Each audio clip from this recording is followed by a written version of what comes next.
Bonjour à tous, c'est Oz pour Digital Webetico. Donc dans cette vidéo, je voudrais vous parler des partenariats.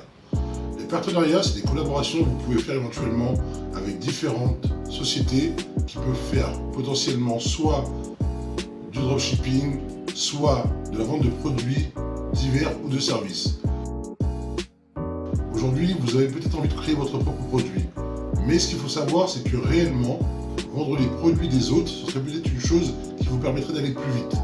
Pour la simple et bonne raison que des fois, vous allez tomber sur des produits qui sont validés et vous avez juste à les pousser avec soit une communauté, soit avec des gens qui vous suivent sur les réseaux pour une raison ou une autre. Une communauté, ça va être plutôt une communauté active que vous allez animer. Une communauté que vous allez vraiment animer de fond en comble. Par contre, ce qu'il faut savoir, c'est que si vous faites seulement du contenu, vous aurez des gens qui cliquent sur vos liens d'affiliation, par exemple, mais ils seront moins nombreux que ceux qui sont vraiment dans votre communauté. Donc maintenant, c'est à vous de faire un choix. Quel est le business model qui correspond le plus à vos envies? Est-ce que ce serait de vendre les produits de quelqu'un via une communauté où il y aura plus d'engagement, ou de créer une chaîne de contenu, par exemple sur le MMA, par exemple sur l'AI, par exemple sur ChatGPT, et où vous allez avoir aussi des clics, mais un petit peu moins, parce qu'il va y avoir beaucoup de gens de passage qui regardent vos contenus, qui ne sont pas forcément des abonnés, donc forcément il y aura des clics, mais moins.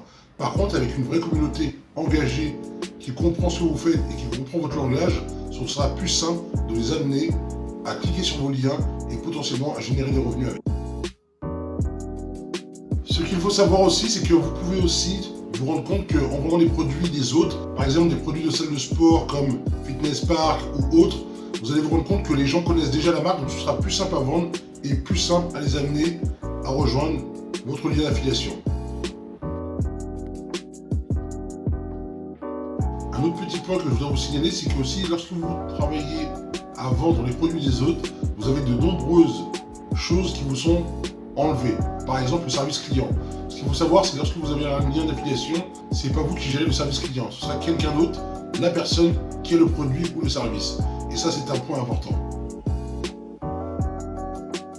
Et je terminerai là-dessus pour vraiment vous convaincre de ce qui est le mieux pour vous. Demandez-vous quelle est la niche que vous aimeriez représenter. Est-ce que c'est les voitures de sport? Est-ce que c'est les sports de combat? Est-ce que c'est l'AI? Est-ce que c'est autre chose? Parce que comme ça, vous allez trouver les produits d'affiliation en lien avec votre niche et ce sera plus simple pour vous de vous épanouir là-dedans, de vous développer et avoir vraiment des revenus concrets sur le long terme. Je vous dis à très bientôt, c'était Osval pour Digital Webetico. Merci, bye.